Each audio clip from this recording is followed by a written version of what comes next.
it sucks that your guys' weakness on defense is also the Eagles' weakness on offense. This is a horrible matchup, and I'm not looking forward to it. I hope I don't sound like too much of a stinker and people just tune out on us. But man, I do not have hope Look, for this this game, particular game. and I'm gonna throw a bone to Dave here because he's been awful quiet. He's been being a good sport over there, letting us banter back Very and well forth. behaved. But I'm gonna throw him a bone here because I know this is what he's gonna say. This was a matchup where we were all looking forward to it before all these injuries piled up. Like, let's be all clear here, and Dave's gonna jump in here any second now and agree. This is only one-sided and only a terrible matchup because you guys have just over the last 2 weeks, Monty was talking about, they weren't even able to freaking practice. Like, it's week 2, not week 15. Like, that's like beyond uncommon. So, I mean, let's not, as Packer fans, even if this ends up being a blowout, like, this is one of them where, like, you're gonna have to kind of like take it for what it is and just be fortunate that you get an extra W and ran into a team that you probably were going to have a 50-50 shot at winning at when the schedule came out, to putting a W up towards that. Because it is an NFC conference game, too, that helps you come playoff time because they're going to turn this around. They're going to be competitive when they get their injuries back. So, Dave, come on here. You're too Dillon. damn quiet. I was being polite, respectful, letting you guys, not jumping in, not doing any rants, just kind of letting you guys talk. Playing with yourself. He's over there. I think, honestly, from what I could hear in the background from knowing Dave, it sounded like you were quietly rummaging through your refrigerator and eating a freaking snack. So I'm not fooled. I don't have a refrigerator up here. Well, you were eating He's changing another diaper. No, my sons are in bed. Thank you, you judging jerks. Anyways, Dillon, I love you, buddy. Love you. I hate to have to do this to you, especially because I'm assuming you're still coming over for Thursday night, watching the game with me. And I hate to say this now, but I'm expecting a 15-point or more spread on the game. You guys covered all the bases. The biggest to me was Ronald Darby. I mean, now you have the next CB2 facing Devontae Adams, and so on and so forth, with CB3 going on to face MVS. I mean, and you guys were already strapped at DB anyway. That's the biggie to me, and I've been saying this for a while. I think the training in this, Jay and I have talked this offline too as well. A couple weeks ago, we thought that the training wheels were going to come off the offense for the Packers either this week or next week against Dallas, and I just don't see why we're not going to do it this Thursday, especially with a reeling secondary. I know Malcolm Jenkins is still there, but Darby was that's big shoes to fill, man. Ooh, I just want to jump in here real quick to make Dillon feel better. Dillon, I know as an Eagles fan, this game may come as a bad loss, and I'm not going to say this to rub it in. But here's the thing, Dillon. Because you guys are banged up, and it could come as more of an easier week for the Packers, where it's not, you don't have to fight as hard, so they don't get as banged up. And it also gives them an ability, because of the type of game this is going to be, where Dave and I think they're going to get their rhythm. You know what that means? It means it's like an extra week of less banged up and getting into a rhythm to go down and whoop the freaking Dallas Cowgirls. You put a whooping on them. Well, you're doing exactly what you're not supposed to do, Jay. You're looking over the Eagles already. Which I hope is exactly what happened. I'm still looking. You guys still got Carson Wentz. You still got Darren Sproles, Miles Sanders. You still got Alshon. Still got Dallas Goedert. You still got Zach Ertz. There's still weapons to be had on that offense. So that's what I'm scared of. Is Carson's going to come out there with reckless abandon, and he's just going to tear shit up. That's my biggest worry. Everything in my gut tells me that regardless if there's all these injuries or not, that my NFL common sense and the way I analyze NFL football and football in general tells me that I can believe all I want that the Packers are going to do well and do all these things and take these steps. They could very well take all these steps offensively and end up kicking a bunch of field goals, which still is a step forward in offensive production. It just doesn't equal the points total.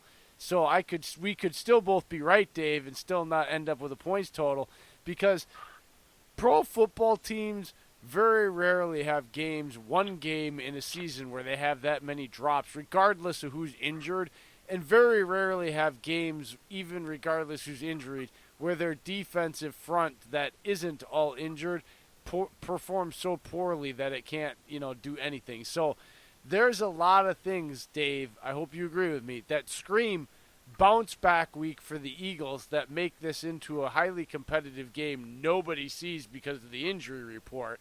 That's what my gut football instinct honestly tells me, Dave, but the Packers still win this one.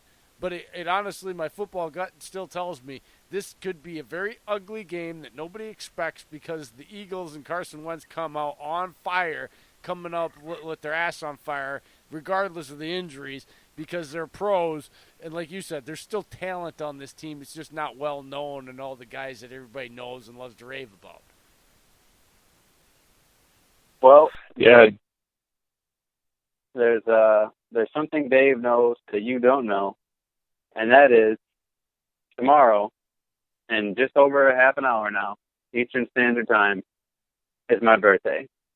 And on my birthday, I know for a fact Howie Roseman has it marked on his calendar, and he's been waiting for this day on my birthday to make a blockbuster trade for none other than Jalen Ramsey. And he's going to be out there and available for the Philadelphia Eagles Thursday night, and it's going to change everything. So what happens when the Dallas Cowboys trade for Ramsey? Dillon, stop. I'm going to save your friend here just quickly. Dillon, don't ruin your birthday by putting those expectations on it, man. It's going to ruin your day because it's not going to happen. The Jaguars smartened up the not trading that kid. I got balloons, and I got a candle with Jalen Ramsey's name on it. It sounds like a desperation move. How old are you going to be, Dillon? I am going to be 29 years old, you young man. Oh, wow. You're not even 30 yet. You just shut up with your birthday wish. No, he's an old soul. You don't understand. He's the type of guy that falls asleep at 7 p.m. You are an old soul. Even your pictures show that you're an old soul on social media. You know the commercials that where the guys are becoming their dads from saving money on Progressive? That's Dillon. He's that guy that takes his glasses that have the magnet that holds the nose piece together and like clamps them around his face and then smacks them together. It's like, oh yeah, that is a good deal. I said he's old, not senior citizen. I have a neighbor that spends his night in shorts and a white beater spraying off the road in front of his house. He sprays all the debris on the road down the drain in front of his house.